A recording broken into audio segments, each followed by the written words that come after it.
오늘은 예수 이름의 권세, 한번 따라합니다. 예수 이름의 권세. 예수 이름의 권세. 이러한 제목으로 은혜를 나누겠습니다. 예수 이름 높이세라는 찬양이 있습니다. 우리가 오늘 말씀 이후에 부를 찬양인데요, 수많은 무리들 줄지어로 시작되는 찬양이에요. 여러분들 한두 번쯤은 다 불러보셨을 겁니다. 근데 이 찬양의 후렴을 보게 되면 이런 가사가 나옵니다.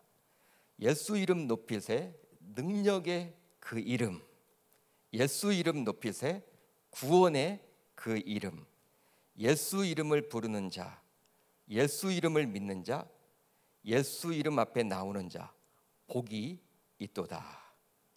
이게 찬양의 가사예요. 이 찬양의 가사와 같이 여러분들은 예수 이름의 능력이 있음을 믿으십니까? 믿으세요? 또 예수 이름에 구원이 있음을 믿으십니까? 또 예수 이름을 붙드는 자에게 복이 있다라는 사실을 믿습니까? 지난 주일에 살펴봤던 사무엘상 17장을 보게 되면 소년 다윗은 무려 3m의 장신에다가 최첨단 무기로 무장한 골리앗과의 1대1 대결에서 특별한 무장을 하지도 않고 전장터에 담대하게 나아갔습니다. 물론 사울왕이 자신의 군복과 노투구와 갑옷을 입으라고 권면을 했지만 사울이 입어보니까 익숙하지 않는 거예요. 불편한 거예요. 그래서 그것을 놔두고 평상시 복장으로 나아갑니다. 평상시처럼 바로 막대기와 물맷돌 5개를 준비해서 나아갔죠. 실제로 무기로만 비교를 해보면요, 어떻습니까? 골리앗이 완승할 수밖에 없는 거예요. 골리앗은 당시에 최첨단 무기로 무장을 했어요. 또 외형적인 모습으로만 비교해 보아도 감히 다윗이 이길 것이라고 어느 누가 이야기를 할 수 있단 말입니까? 말이 안 되는 거잖아요. 게임이 되지 않는. 그러니까 여러분 이렇게 생각해 보시면 좋을 것 같아요. 초등학교와 이 국가대표와 축구 경기를 한다. 어떤 초등학교 이렇게 축구 선수들하고 어떤 학교 초등학교 국가대표랑 축구 경기를 하면 누가 이기겠습니까? 뭐 여러분 게임 해봤자 뭐 그 답이 나오죠. 다 해볼 필요도 없죠. 당연히 다윗과 골리앗과의 싸움이 바로 그거였어요. 아마도 당시에도 도박사들이 있었다면 100% 골리앗이 이길 것이라고 예상하고 베팅을 할 거예요. 골리앗 쪽에다가. 그러나 다윗은 사람들의 예상을 깨고 골리앗과의 맞대결에서 승리를 거두었습니다. 그것도 완승을 거두었죠. 그 이유는 이 골리앗을 죽였기 때문이에요. 죽였습니다. 한 방에 죽였습니다. 다음의 구절에도 나오듯이 다윗은 오로지 여호와 하나님의 이름만을 붙들고 골리앗께 나아갔음을 알 수 있어요. 다윗이 블레셋 사람에게 이르되 너는 칼과 창과 단창으로 내게 나아오거니와 나는 만군의 여호와의 이름 곧 내가 모욕하는 이스라엘 군대 하나님의 이름으로 내게 나아가노라. 아멘. 다윗의 고백이에요. 반면에 골리앗과 맞대결을 해야만 하는 상황 속에서 사울왕을 비롯하여 많은 이스라엘 백성들은 다윗과 같이 하나님을 동일하게 믿는 신자임에도 불구하고 첨단 무기와 골리앗과 같은 키와 용모가 우선이라고 여겼습니다. 무기가 필요하다. 골리앗처럼 키 큰 사람이 필요하다. 그게 있어야지만 싸울 수 있다. 사울을 비롯해서 이스라엘 백성들은 그것을 더 우선순위로 여겼다라는 거예요. 그러다 보니 그들에게 있어서 여호와 하나님의 이름은 뒷전이었습니다. 하나님의 이름은 뒷전이었죠. 그러기에 오직 믿음으로 여호와 하나님의 이름을 붙잡고 나아가는 자는 지금도 동일하게 하나님께서 베푸신 기적과 이적을 맛보게 되리라 믿습니다. 따라서 신자인 우리는 어떤 상황 속에서도 여호와 하나님의 이름의 권세, 즉 예수 이름의 권세를 오직 믿음으로 붙잡고 나아가야 하는 거예요. 그러나 안타깝게도 어떻습니까? 우리의 삶을 보면 어떻습니까?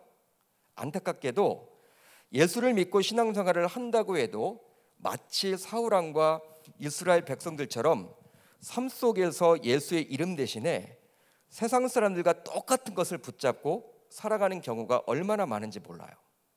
그게 바로 저와 여러분들의 현실입니다. 삶입니다. 즉 예수 이름은 뒷전이고 오로지 세상의 가치관인 돈, 명예, 권력, 스펙 등등등등 이것이 우선이 되었다라는 거예요. 신자임에도 불구하고. 이것이 바로 저와 여러분들의 모습인데요. 그러다 보니 교회라 할 수 있는 저와 여러분들이 그러하기에 요즘 한국 교회에서 예수 이름의 권세를 붙잡고 살아가는 것은 거의 찾아볼 수가 없어요. 교회에서도 예수 이름의 권세가 나타나지 않습니다. 그거 이야기하는 사람들이 없어요. 교회 내에도. 사랑방을 하더라도 자녀 이야기, 부동산 이야기, 어떻게 하면 이렇게 돈을 많이 벌 수 있을까? 이런 것들에 대한 이야기는 많이 하지만 예수님 만난 이야기, 예수 이름의 권세 이야기는 하지 않는다라는 게 너무나 안타까운 일이죠. 그게 바로 우리들의 현실이라는 거예요. 그게 한국교회 현실이고 그 한국교회에 속한 계명교회 현실입니다.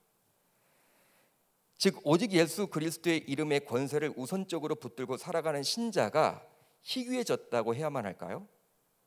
박물관에나 가 있는 것 같아요. 예전 그러한 성도들은 그렇게 할지도 모르겠지만 요즘은 그게 아닌 것 같아요. 그런 분위기로 흘러가지 않아요.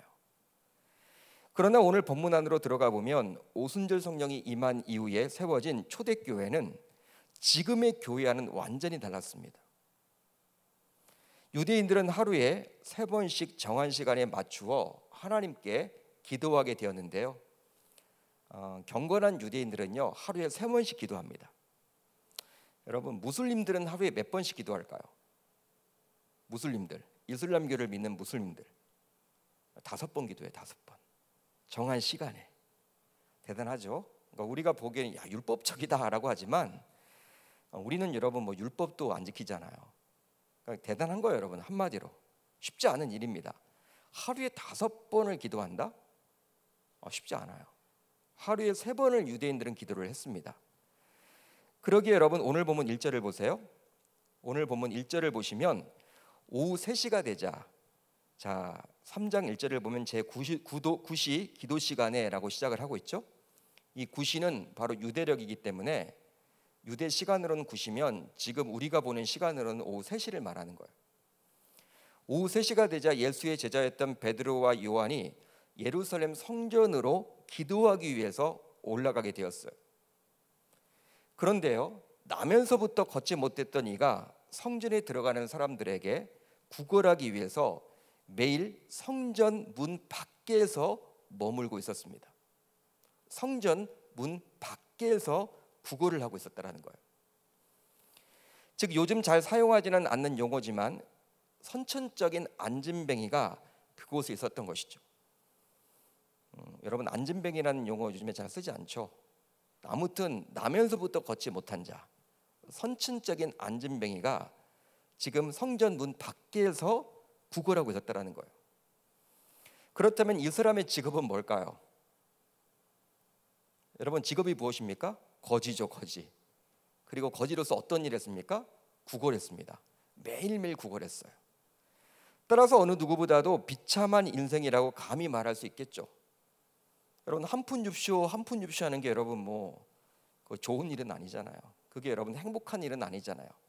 빌어먹는 거잖아요. 자기 일이 있는 게 아니라 여러분 그게 빌어먹는 것 자체가 일이야. 그 사람에게는. 그러니까 얼마나 여러분 수치를 당하는 것입니까? 얼마나 여러분들 힘들겠습니까? 나면서부터 그리했으니. 이제 평상시와 다를 바가 없이 이 거지는 베드로와 요한이 성전에 들어가는 것을 보고 구걸합니다. 한 푼 달라고 구걸을 해요.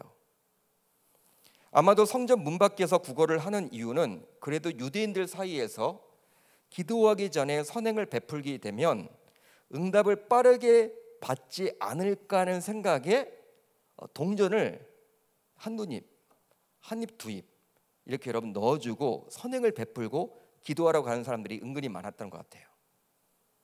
그렇겠죠? 유대인들이 여러분 기도하러 올라가잖아요. 하루에 3번씩.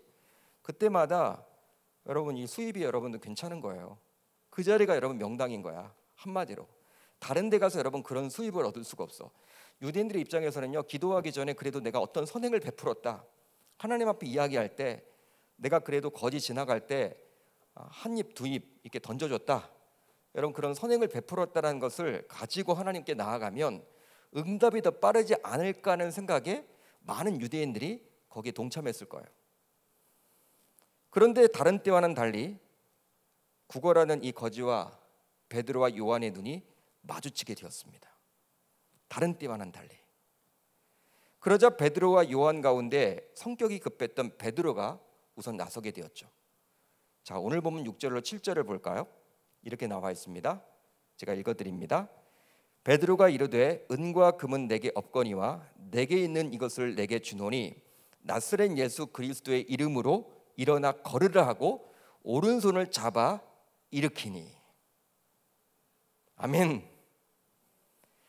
베드로는 구걸하는 자가 그리 원했던 은과 금 대신에 나사렛 예수 그리스도의 이름으로 일어나 걸으라 선포를 합니다.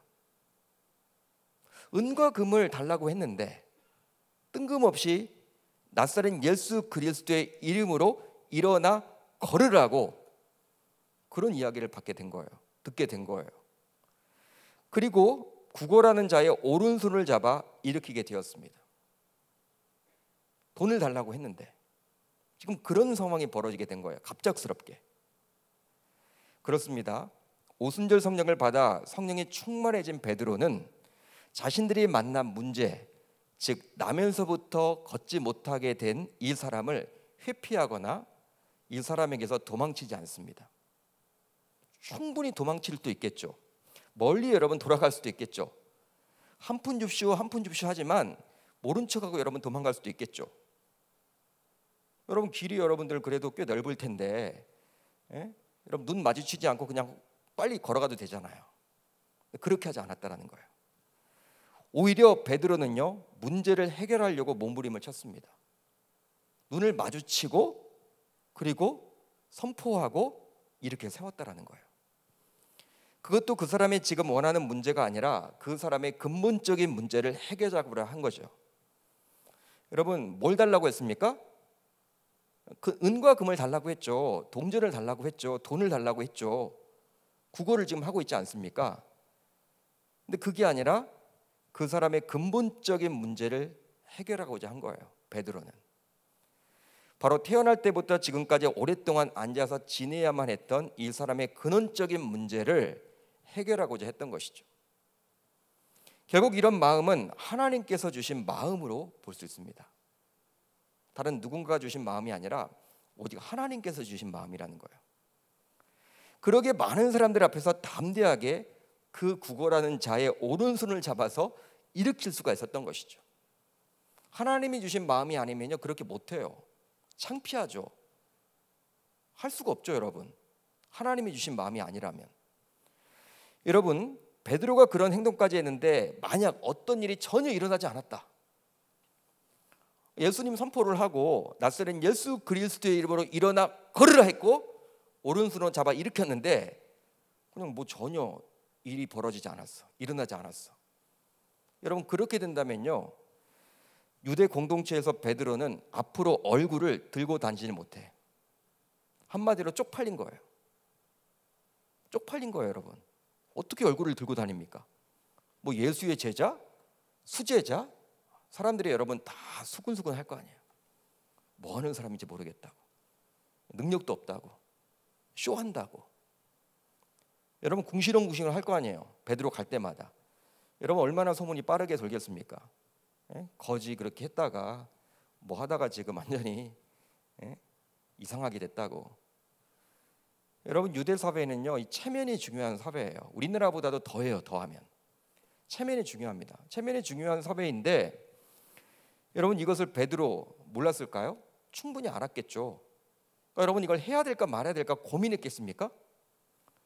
여러분 베드로가 만약 이게 하나님이 주신 마음이 아니라면요 고민하고 안 했겠죠. 당연히. 여러분 어쩌면 이거 해봤자 여러분 성공하면은 뭐 좋은 거지만 성공하지 못할 확률이 높으면 이제 여러분 해봤자 손해잖아. 아니 여러분 예수님의 이름으로 이렇게 선포를 하고 이렇게 세웠는데 그냥 계속 그 자리에 앉아 있다. 그럼 여러분 정말 이게 난감한 일이잖아요. 한번 여러분들이 베드로라고 생각을 해보세요. 하겠습니까? 안 하겠습니까? 대부분 못할 것 같아요. 대부분 안 하죠, 여러분. 그냥 지나가겠죠. 동전이나 여러분 주거나 아니면 속으로 기도하거나 그런 여러분 행동은 하지 않겠죠. 지금 여러분 기도 시간이 거의 됐기 때문에 많은 사람들이 지금 지나가고 있단 말이에요. 그렇게 여러분 하지 않을 것 같아. 그렇지만 베드로는 하나님께서 주신 마음이 있었기에 이 사람을 모른 척할 수가 없었던 거예요. 하나님이 주셨던 마음이 있기 때문에. 오늘 본문 속에 나오는 베드로가 행한 이런 모습을 보면서 저는 불과 얼마 전에 주님의 제자들이 귀신 들린 아이에게서 귀신을 내쫓지 못함으로 결국 변화산에서 내려오신 주님께서 친히 문제를 해결했던 사건이 떠올랐습니다. 비슷한 사건이죠. 그런데 동일한 제자임에도 불구하고 오늘 본문에 나오는 베드로는 완전히 180도 달라지게 되었다라는 사실이에요. 여러분 예수님이 변화산상에 올라갔을 때 한 아비가 자신의 자녀 귀신 들린 아이를 데려오죠. 예수님 만나지 못했습니다. 예수님이 변화산상에 올라갔으니까. 나머지 제자들이 있었죠. 그 제자들에게 당신이 좀 고쳐달라고, 지금 아이가 귀신 들려가지고 거의 죽게 되었으니 좀 이 귀신을 내어 쫓아달라고 했습니다. 그런데 여러분 했습니까? 못했습니까? 못했어요. 귀신이 안 나가는 거야. 여러분 실내기가 벌어지니까 사람들이 모여들었고 그때 여러분 예수님이 내려오셔서 결국 귀신을 내어 쫓았죠. 제자들은 이제 예수님께 물어요. 아니 예수님은 이렇게 귀신을 내어 쫓는데 왜 우리들은 동일하게 손을 얹고 막 기도를 했는데도 불구하고 왜 귀신을 내어 쫓지 못했느냐? 이거 어떻게 된 일이냐? 분명히 예수님이 지금까지 우리에게 가르쳐 주셨던 그 모습 그대로 우리가 기도하고 귀신을 내어 쫓으려고 했는데 왜 안 되는 거냐? 당신은 하지만 왜 우리는 안 되는 거냐? 이렇게 물어요. 그러자 여러분 어떻게 이야기합니까? 어떻게 여러분 예수님이 제자들에게 이야기해요? 기도 외에는 이런 유가 나갈 수 없다. 기도 외에는 이런 유가 나갈 수 없다라고 이야기를 했어요. 여러분 분명히 제자들은 기도를 통해서 귀신을 내어쫓으려고 했겠죠? 근데 지금 예수님은 동문서답처럼 기도 외에는 이런 유가 나갈 수 없다라고 이야기를 합니다. 이 기도는 뭐예요? 제자들이 했던 기도는 뭐고 지금 예수님이 이야기하는 기도의 차이가 무엇입니까? 제자들이 했던 기도는요 그냥 기도하는 모습은 있었지만 예수님이 이야기하는 기도는요 꾸준히 하는 기도, 집중해서 하는 기도, 이게 쌓이고 쌓인다라는 거예요. 그러니까 기도의 능력이 나타나려면, 어떤 파워가 나타나려면 한 번 기도한다고 되는 것이 아니라 꾸준히 지속적으로 기도할 때 그것이 성령 충만하게 됨으로 말미암아 놀라운 기적과 이적이 나타나게 된다라는 거예요. 그것을 지금 예수님께서 이야기해주고 있는 것이죠. 그런데 여러분 오늘 말씀을 보세요. 동일한 제자들이에요. 동일한 제자입니다. 다른 제자가 아니라 동일한 제자인데 오늘 본문에 나오는 베드로는 완전히 180도 달라지게 되었다라는 거예요. 바로 그 이유가 뭘까요? 오순절 성령 대강림 사건으로 인해서 성령이 충만하게 되었기 때문입니다. 결국 주님께서 당시 제자들에게 기도를 강조했던 것도 성령이 충만할 때만이 귀신을 내어 쫓을 수 있음을 말씀해 주고자 함이죠. 다른 게 아니에요, 여러분. 그러니까 성령 충만하지 못했던 거야. 예수님의 제자였지만, 예수님을 따라다니긴 따라다녔지만, 제자라는 직분은 가지고 있었지만 능력이 나타나지 않는 것은 뭐 기도도 다 하죠. 그렇지만 꾸준히 기도를 못했던 거예요. 여러분 예수님은요 우리에게 본을 보이고자 매일 새벽마다 여러분 기도하셨어. 기도 필요 없는 분이. 여러분 기도는 쌓이고 쌓이는 거예요. 어떨 때는 기도하면요 막 졸죠. 우리가 힘들죠. 새벽에 나와서. 저도 마찬가지예요. 기도가 여러분 집중이 안 될 때가 있어요. 솔직히 매일 여러분 집중됩니까? 그렇지만 그래도 나오는 거야. 그래도 여러분 나와서 하다 보면 또 하나님께 집중이 될 때가 있다라는 거예요.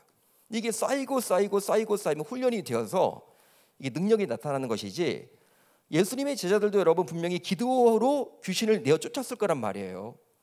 기도 안 하는 사람이 아니잖아. 근데 그들의 기도와 예수님의 기도는 달랐죠. 예수님은 매일매일 기도가 쌓인 것이고, 그 제자들은 일이 있을 때만, 문제가 생겼을 때만 기도했기 때문에 그런 차이가 나타난 거예요.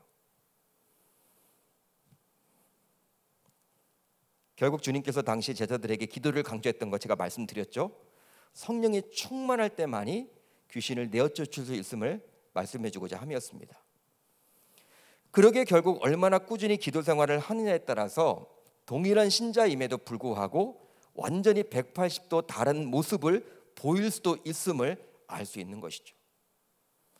즉 신자로서 성령 충만하게 되면 하나님의 능력을 체험할 수도 있지만, 반면에 교회는 꾸준히 출석하고 예배는 드리지만 어떤 능력도 체험하지 못할 수도 있는 그러한 신자도 있음을 알 수 있는 거예요. 그렇다면 여러분들은 오늘 본문에 나오는 베드로처럼 예수 이름의 권세가 능력이 됨을 체험하기를 원하십니까? 원하세요? 그러면 우선 성령 충만한 삶을 지속적으로 살기 위해서라도 꾸준히 기도해야만 할 줄 믿습니다. 기도는 저축이에요. 기도는 여러분 저축입니다. 문제가 생길 때만 하는 게 아니에요.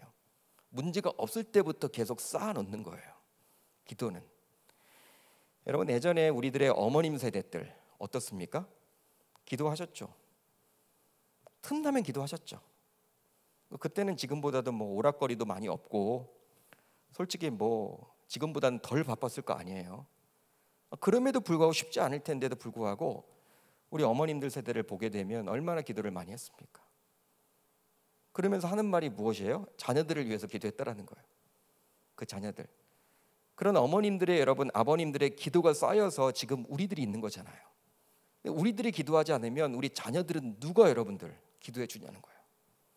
이게 여러분들 쌓여야 되는데 지금 한국 교회도 여러분 이 부분이 지금 많이 무너져 있죠.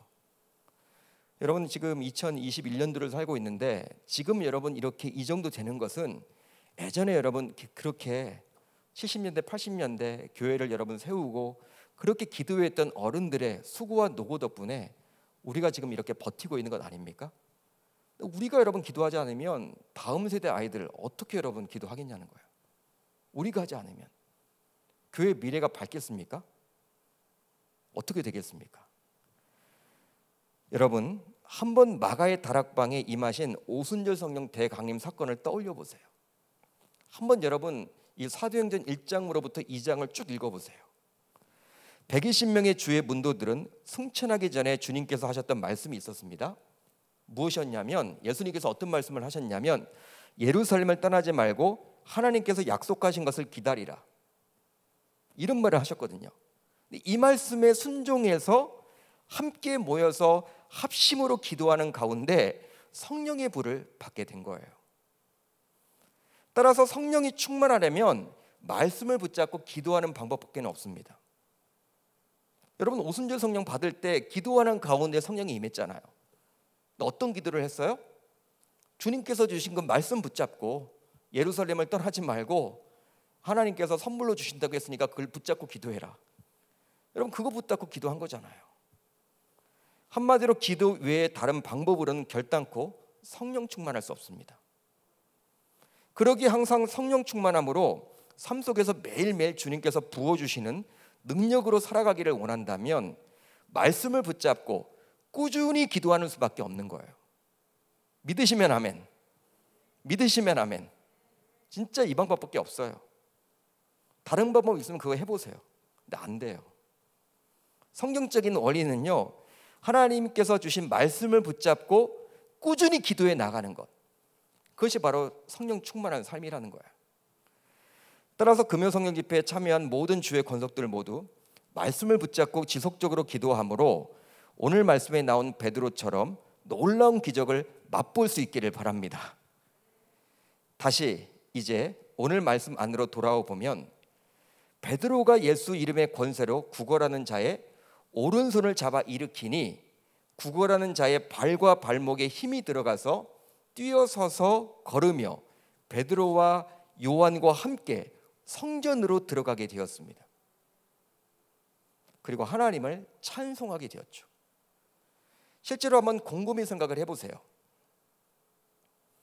구걸하던 그는 나면서부터 걷지 못했던 구걸했던 그는 본래 성전 문 밖에 머물고 있었습니다.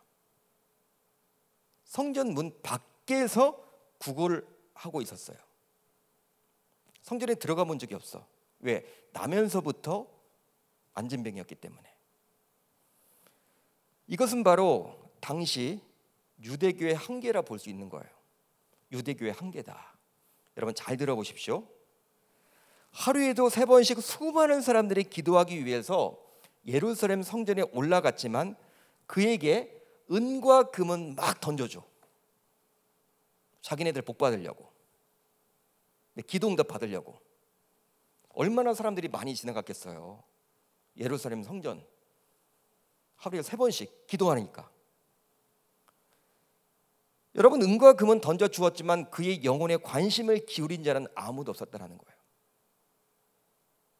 그러다 보니 성전 문 밖에서 그는 오랜 기간 동안 머물고 말았어요. 수십 년 동안. 하지만 베드로와 요한은 분명히 달랐습니다. 바로 은과 금이 아니라 이 구걸하는 자의 영혼에 관심을 기울였던 거예요.